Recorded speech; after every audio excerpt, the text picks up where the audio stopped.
para elas que por causa da reunião do júri da crítica, né, hoje os jornalistas estão, enfim, um pouco mais atrasados, eles ficaram reunidos até ontem, 3 horas da manhã, né, super natural, acho que faz parte do processo dos festivais, mas eu queria agradecer a presença de vocês, dar os parabéns na edição de ontem, e a gente geralmente aqui pede, né, assim, para as pessoas se apresentarem e falarem um pouco, enfim, da sensação que tiveram ontem, a exibição, e depois a gente vai passando a pergunta para os jornalistas. Vocês preferem o microfone para não ter que ficar falando alto? Não, tá acho que eu tudo ok? prefiro ficar sem. Tá ótimo, então. Se for chegando muita gente e começar a ficar fazendo barulho, eu começo a usar o microfone. Eu sou Nara Normandi, do Curta de Estrelado. Eu achei bem legal a exibição ontem, foi a primeira vez que eu exibi em 35 aqui, que a gente fez o transfer há pouco tempo. E o filme é Cinemascope, então foi super legal ver naquela telona, assim, gostei muito da projeção também. E foi legal, o público também reagiu bem, assim, respondeu bem, assim, eu fiquei bem feliz. Meu nome é Bruna. Bom, fora a questão da projeção que travou no início, mas eu tinha feito teste à tarde, tinha tudo dado certo, então é uma coisa que acontece, principalmente com o digital. Foi bem bacana, porque assim, o Sonho do Passarinhos, ele fez uma carreira bem interessante em festivais infantis especificamente, né? Então assim, desde o Prix Jeunesse até o Festival Internacional em Florianópolis, Festival do Rio e Tiradentes, todos esses festivais, quando ele entrava, eram sempre para a mostra infantil. E o Cinepé é o segundo festival que o filme consegue entrar competindo quanto cinema, não quanto gênero ou categoria. Então, isso foi muito bacana. E tirando assim, que eu nunca tinha vindo a Recife, nunca tinha entrado naquele teatro enorme, então eu já tinha tido uma plateia grande, mas de crianças assistindo o filme, então de repente você ter um público enorme de adultos assistindo, isso foi muito, muito interessante, assim, eu fiquei bem contente nesse sentido de... Claro que a plateia de criança é fantástica, é deliciosa, mas você ter de repente adultos naquela proporção e super dispostos a estar lá e a assistir, foi uma experiência muito bacana, que eu tinha vivido em Brasília e agora eu pude ter de novo, e foi bem bacana mesmo. E o público responde mesmo, né? Responde mesmo, assim, dá um outro medo, né? Também em Brasília a gente fica, ai meu Deus, mas é muito legal porque tem essa diferença, né, de como a criança recebe e como o adulto recebe. E quando eu fiz o filme eu não pensei para criança ou para adulto, era a história, então você vê que a maneira como reagem é muito interessante também, é bem peculiar assim, cada situação, é bom. Vamos lá. Eu queria que a Nara falasse um pouquinho mais da preparação, porque eu sei que você levou anos para fazer esse negócio do filme, e você teve uns problemas no final, né? Essa história da rifa, dos bonequinhos, então passa um pouco como é que foi essa. Tá, então, esse é meu primeiro filme, então também acho que por isso que ele levou 4 anos. Eu aprendi foi o meu primeiro roteiro que eu escrevi, a primeira decupagem que eu fiz, assim. Então era tudo muito complexo e eu também animei, né? Eu passei, a maior parte do tempo eu comecei animando sozinha o filme, depois que eu chamei outras pessoas para ajudarem. Então, tudo isso foi somando para ter esse tempo todo. E aí no final do processo também invadiram o estúdio e roubaram todos os nossos equipamentos. Sorte que não roubaram o HD com o que a gente tinha, porque estava em outro lugar, né, obviamente. E aí a gente fez uma rifa sorteando um boneco do filme e as pessoas foram bem solidárias, assim, pra gente recuperar algumas coisas. Então foi bem legal que a gente conseguiu recuperar alguns equipamentos com essa rifa. Enfim, foi um processo bem delicado, assim, foi muito gostoso de fazer, mas eu tive que ter muita perseverança também, porque 4 anos fazendo no mesmo projeto, assim, estando lá, assim, foram 2 anos só animando, assim, todo dia eu ia lá animar, assim, todo dia, não, quase todo dia, né, claro. Então acho que foi um desafio, assim, eu acho que agora eu vou... Qual que era a tua formação? Tinha uma formação específica para essa história de animação? Não, eu me formei em jornalismo. Mas assim, eu gosto muito de modelar, eu gosto enfim, não desenhar exatamente, mas gosto muito de arte, assim, sempre gostei muito de cinema e consegui juntar essas duas coisas na animação stop motion, né, agora. A primeira experiência de tudo, né, de roteiro, Isso, eu tinha feito uns experimentozinhos pequenos pequenos de 1 minuto em animação, mas sem roteiro nada, assim, que eu acho muito ruins, assim. E esse é meu primeiro filme mesmo, contratei uma equipe e enfim, teve todo esse processo. Eu vou dirigir um curta agora em ficção, que é com crianças e co-dirigido por Tião, que é meu parceiro. E aí também vai ser um desafio, né? Porque, enfim, trabalhar com atores, assim, o boneco faz o que você quer, né? O ator você quer. Então você não é artista plástico?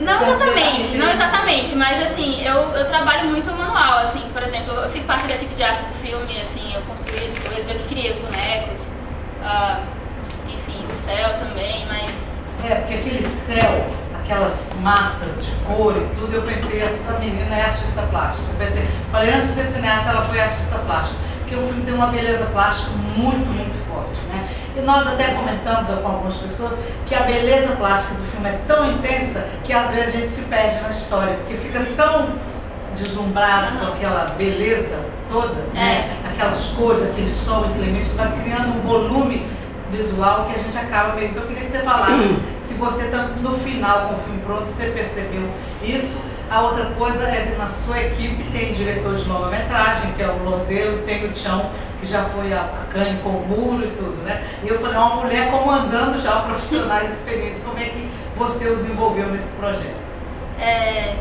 Primeiro, sobre a primeira pergunta, eu tenho essa ligação muito forte e assim, na verdade a animação é muito ligada com a estética, né? Assim, a primeira imagem do filme foi o céu, nessas cores. Eu vi esse céu de Van Gogh com essas cores mais quentes, o vermelho, o laranja. Eu queria trabalhar isso e eu conseguia ver aquilo animado, assim, eu queria ver aquilo animado de alguma forma. E a primeira imagem do filme foi essa e depois eu fui desenvolvendo a história toda.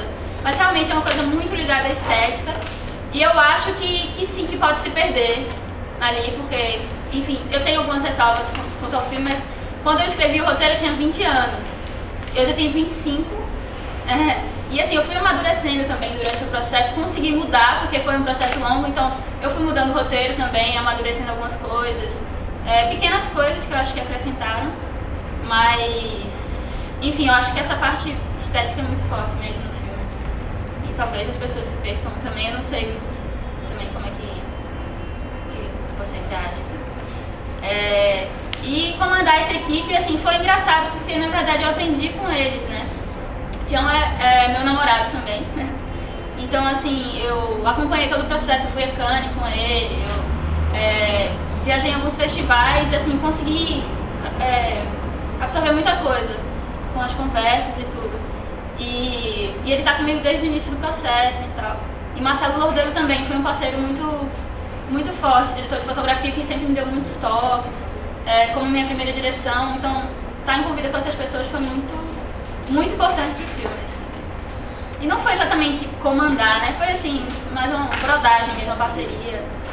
Que, enfim, se eles não topassem trabalhar, porque no início a gente pagou, né? Depois não tinha mais dinheiro e ficou um tempão sem dinheiro. E eles toparam, assim, só quem é parceiro mesmo que topa, né? Continuar. Agora, Bruna, essa história é autobiográfica?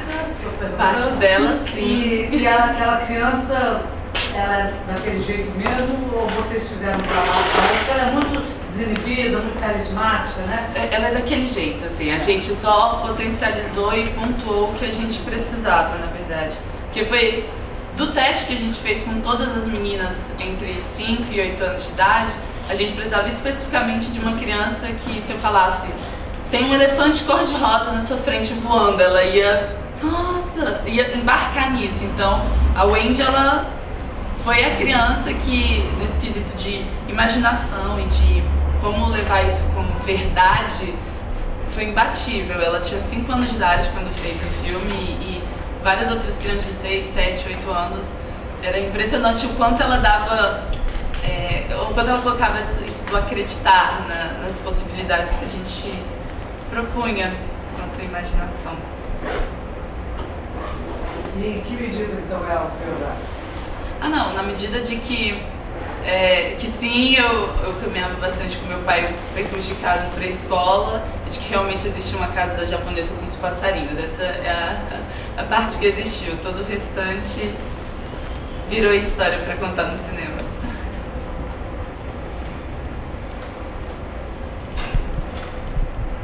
E aquelas canções, tudo você tirou do repertório dela ou você preparou ela para cantar aquelas canções infantis? Como é que foi isso? Não, na verdade já estava meio que preparada. Assim, eu tive uma preparadora de elenco que me ajudou a como criar uma didática para trabalhar com a Wendy no set, mas na hora que você vai meio que se propondo a escrever um roteiro, você tem pelo menos eu tento entender um pouco para onde eu tô indo. Então essa coisa das músicas, das canções, tem um pouco do que você traz quando criança, tem um primo mais novo que tá nessa idade, você começa a observar, tem visitas que você faz, enfim, a crianças ou a escolas especificamente, para entender o que é de verdade dessa época, o que não é, o que cabe, o que não cabe. Então assim, eu pedi para ela cantar especificamente aquelas duas músicas.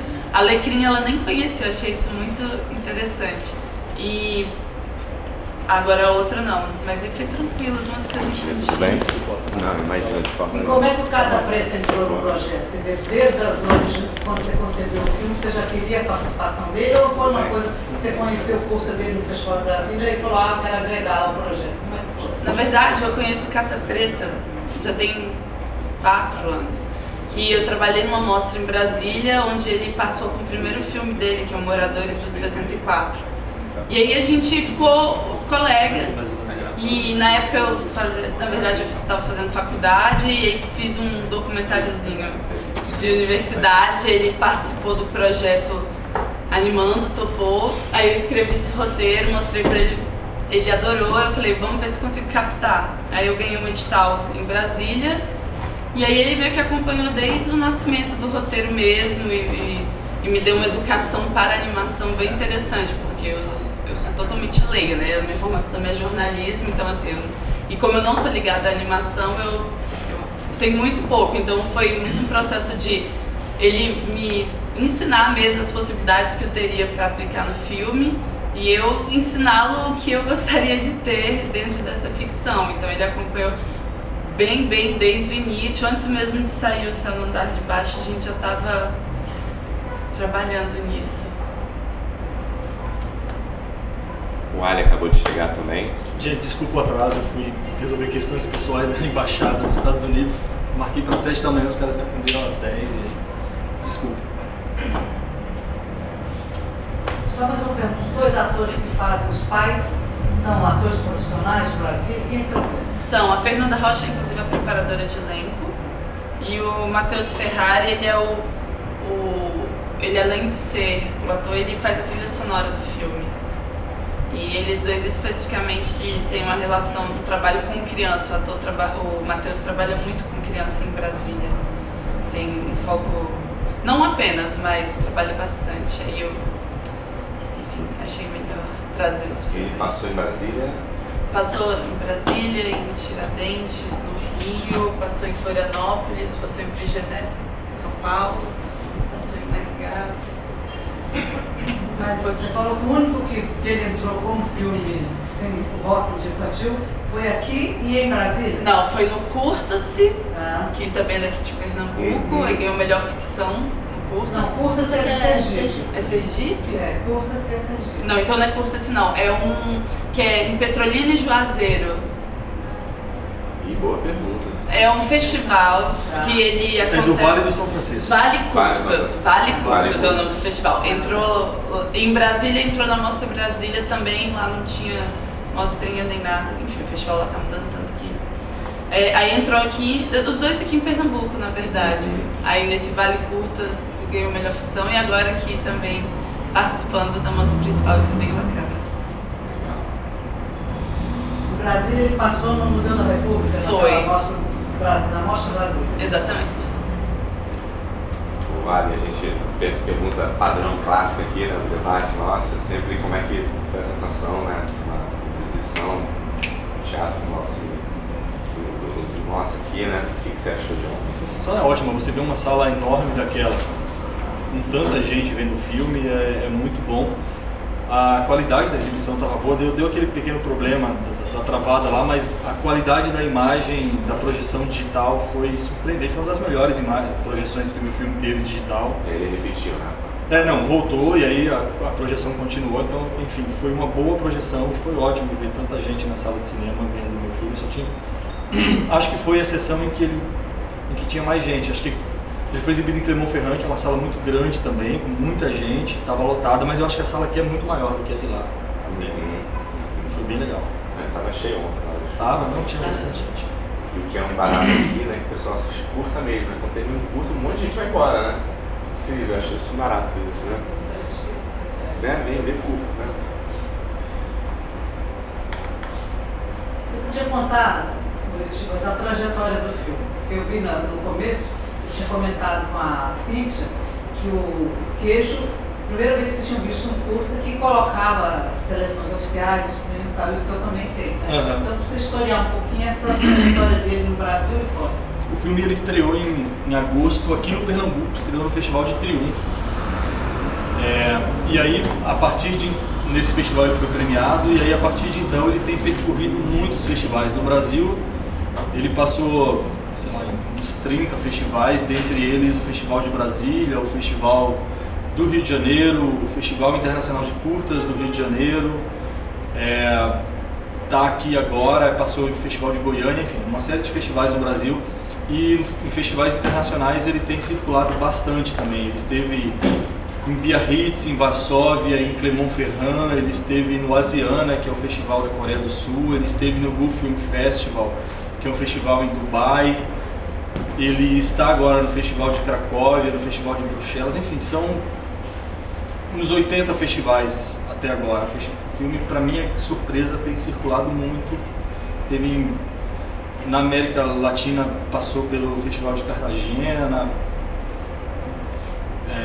qual foi o outro? Vinha del Mar, tem sido muito premiado assim, também nesses festivais, tem tido uma boa acolhida. Foi para Cine Ceará no passado? Não, na época ele não estava pronto ainda para que eu mandasse. Está inscrito no Cine Ceará desse ano. Espero que entre. Tenho muita vontade de conhecer esse festival também.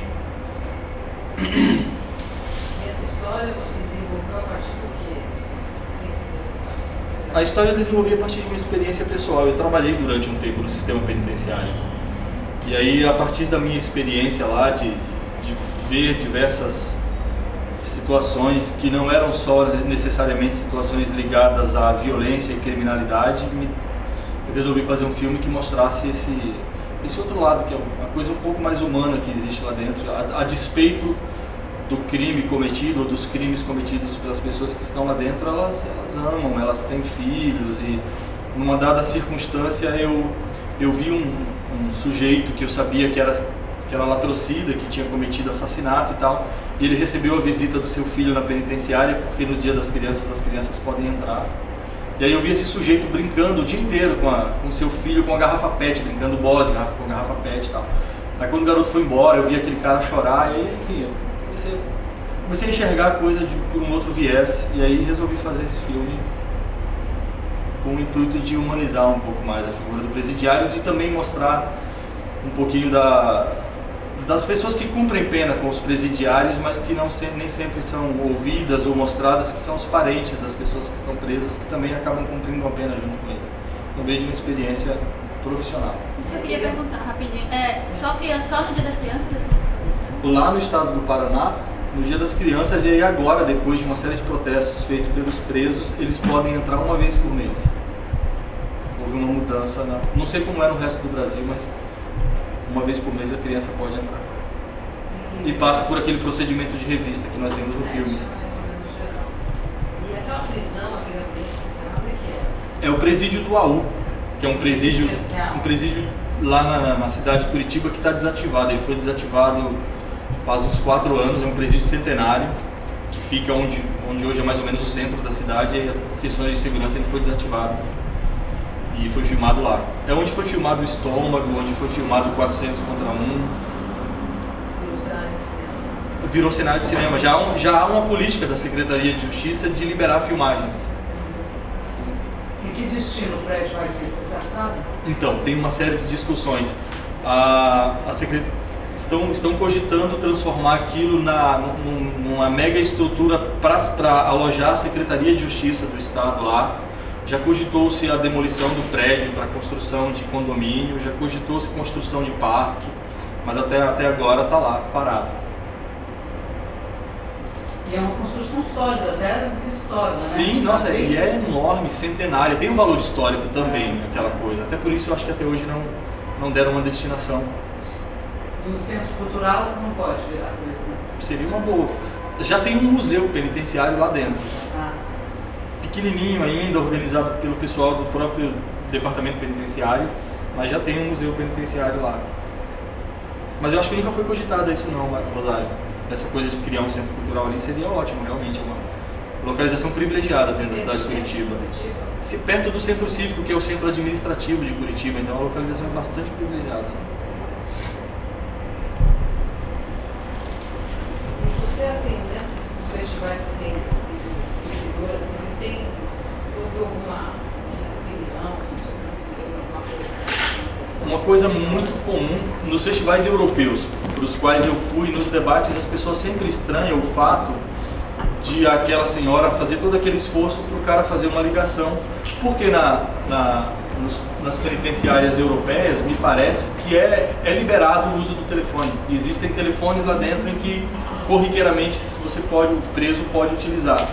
Então essa questão eles estranham bastante no que diz respeito à temática do filme e tal. E fala-se muito nos festivais para onde eu vou, sob o ponto de vista de linguagem, da simplicidade do filme, de o quanto ele durante uma boa parte parece um documentário observativo e só depois se revela enquanto ficção. Fala-se muito disso também. Nesse festival que eu fui agora há pouco tempo lá em Dubai, no Festival do Golfo, essa foi uma questão muito discutida. Eles achavam que a atriz não era atriz, eles achavam que o preso não era um ator e rola uma certa confusão que eu até gosto. A ideia era justamente essa, era confundir um pouco as fronteiras aí do que é documentário, do que é ficção. Essa coisa de telefone tem uma história incrível para contar. O Chico Picadinho, aquele que foi tema do lado de violência do Eduardo Escorel e tal, ele está preso, a pena dele já venceu, mas há um temor muito grande como ele reincidiu, ele matou outra pessoa e cortou outra prostituta, né? Há um medo enorme, até o Estado dando uma matéria enorme no livro agora sobre esse problema dele. Eu me lembro que, como ele já cumpriu a pena e está na prisão, porque ele lê, ele ajuda, eu liguei para o delegado, o chefe da prisão, pedi para entrevistá-lo. Aí ele falou, minha filha, desculpa, mas preso aqui não pode vir ao telefone. Eu falei, então como é que eu faço? Ele falou, não, você pode mandar as perguntas por escrito. Eu mandei, pôs no correio e tudo, ele respondeu, porque tem todo o tempo que ele respondeu perguntas não. Então não se pode. No Brasil é complicado mesmo. Né? Não, é bem Se você deixar eles já comandam o crime da prisão. Sim, sem... e entra muito o celular. Desse jeito, como eu mostrei no filme, entra muito o celular. Essa penitenciária onde eu trabalhava, lá em Curitiba, que é a Casa de Custódia, há muito pouco tempo atrás eu estive conversando com colegas meus. Foi feito um procedimento lá que a gente chama de bate-grade, que é quando a polícia entra com os cachorros e aí faz uma revista geral. Um presídio com 900 presos, numa revista geral foram encontrados 22 celulares. Foram encontrados, esses foram os que foram encontrados. Com certeza uns 100 não foram encontrados. E com certeza eles não eram utilizados para dar feliz aniversário para suas filhas, entendeu? Eu tenho a consciência disso. Então é bem complexa essa questão realmente do acesso. Eles instalam esses bloqueadores de celular nos presídios, mas não funciona muito bem, o celular continua pegando. É isso que eu falo, não funciona. Não funciona. Teoricamente assim. Funciona para alguns. O meu celular, minha operadora que é Nextel, funciona. Eu chego perto do presídio, perde o sinal. Mas os outros não bloqueiam. Eu comentei com você no debate, mas eu acho a primeira parte do filme uma obra-prima. Acho mesmo, te falei, essa atriz é fantástica. Aquele desnudamento dela é de uma coragem, mas eu falo em Brasil que eu não gosto do desfecho. Eu acho que você constrói uma história profundamente dramática, com pouquíssimo diálogo. Aquilo que você falou da crença na potência da imagem é deslumbrante. Talvez pela imensa expectativa que criou. Eu achei, eu falei isso para você, não sei se você mostrou o filme pro Jean-Claude, eu tenho loucura para ver o que o Jean-Claude vai achar. Não mostrei. Você tem que mostrar, porque eu estudo muito dele, ele acha que a generosidade, a fraternidade brasileira acaba um pouco católico, porque eu tenho um pouco, né? Você mesmo contou que é uma experiência de vida, eu entendo isso tudo perfeitamente. mas a potência dele, até a metade, até a sequência que ela se desnuda, é assim, obra-prima. Mas eu acho que o desfecho não me satisfaz, porque sempre criou uma expectativa muito grande de um filme seco, duro e tal, né? Mas eu queria que você falasse de novo, né? Você contou que na Europa também as pessoas né, pensam que eles nem atores são e tudo. Que você contasse, depois de Brasília para cá, o que você ouviu sobre o filme nesse sentido? Desse final católico do Redentor.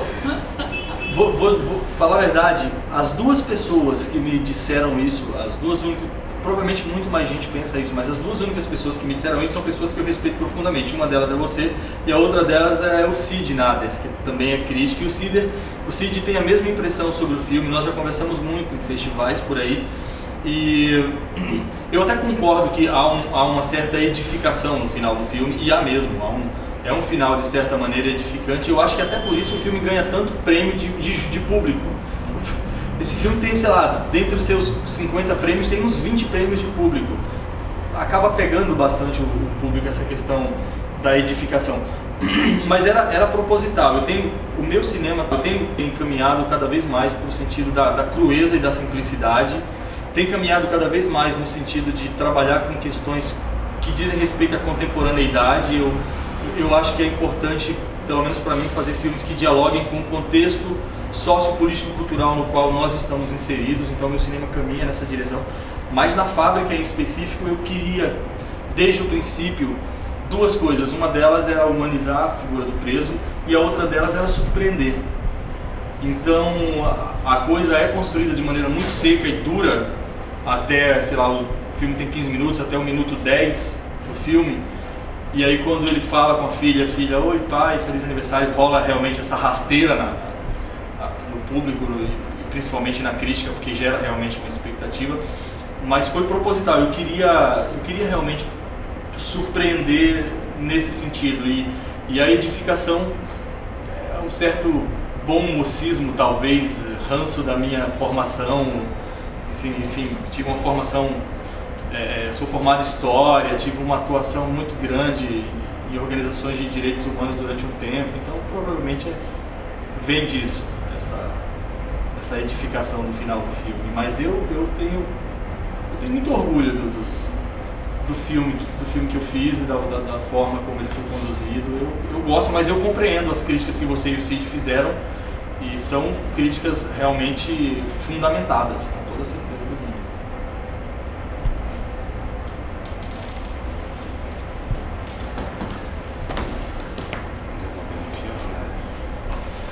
Eu vou fazer uma pergunta para as duas agora. O seu próximo projeto, você disse que é ficção com atores, você e o Tião vão dirigir juntos e tal. Você já podia falar alguma coisa desse projeto ou é segredo? E para você, se é uma opção mesmo esse caminho do cinema infanto-juvenil, embora eu tenha 56 anos, assisti o filme com prazer. Mas o pessoal fala que eu tenho um interesse muito grande para que o cinema brasileiro se dedique a essa faixa do público que é totalmente esquecida, não é? Deixa a Disney fazer a cabeça de todas as crianças brasileiras e depois não vão gostar do cinema brasileiro porque desde pequenininho não viram. E eu acho que você fez um filme muito lúdico, né? Muita música, a criança é muito carismática e tal. Mas eu pergunto se foi por acaso que você tinha um pouco essa história pessoal que você queria contar, recriá-la e ampliá-la, ou se você tem desafios nesse caminho ainda. Tá, o filme se chama Sem Coração. A gente escreveu o roteiro ano passado e a gente conseguiu captar recurso com o governo de Pernambuco. E a gente só tá esperando o verão, porque vai filmar na praia, assim, o filme é todo na praia, com crianças. Basicamente é uma filha de pescador que encontra com um menino que vem da cidade. E aí esse encontro, enfim, que eu não gosto de falar muito. Mas eu acho que vai ser bem interessante trabalhar com o Tião e trabalhar... A gente escrevendo o roteiro foi super legal, assim, foi um processo bem massa mesmo. E eu acho que dirigir também vai ser legal. A gente teve uma experiência junto, quando a gente se formou, o Tião também fez jornalismo. A gente fez na mesma sala e se formou com um projeto de conclusão, que era um vídeo, e a gente dirigiu junto e também foi uma experiência muito legal, assim. Então eu acho que a gente não vai ter problema nenhum e vai ser bem massa, assim, ter essa experiência com ficção. Assim. Não sei como é que vai ser com criança, assim, eu acho que vai ser bem difícil, mas Mas é bom. É bem bom. Na verdade, eu tenho muito conforto em trabalhar com essa temática, na verdade, bastante. Só que o meu próximo filme, na verdade eu já filmei, não tem essa temática especificamente, apesar de ter uma criança de 5 anos de novo, uma menina, não tem a temática infanto-juvenil ou infantil. É porque, como é que eu posso falar? Como O Sonho do Passarinho foi meu primeiro filme e curto e tal, então eu ainda estou um pouco experimentando para ver como as coisas acontecem e se desenvolvem, mas sem menor sombra de dúvidas, a área infantil é uma coisa que está muito, pelo menos agora, muito mais próxima a mim do que outras coisas. Eu não consigo te dizer se vai ser o meu foco ou não, mas eu já tenho um próximo roteiro que é infantil, por exemplo.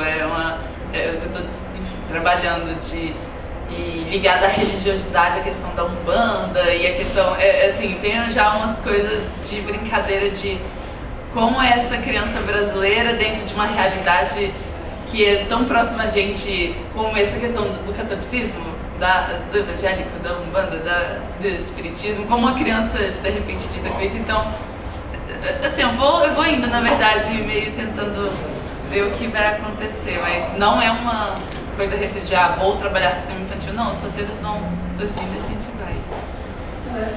O seu longa, aquele longa de episódios, você é autor de um deles, né? Sou. Eu queria que você contasse que pé está o longa, como é que vocês estão divulgando ele, tudo, e se você já tem projeto novo, se é curto, se já vai para o longa, inteiro, só seu.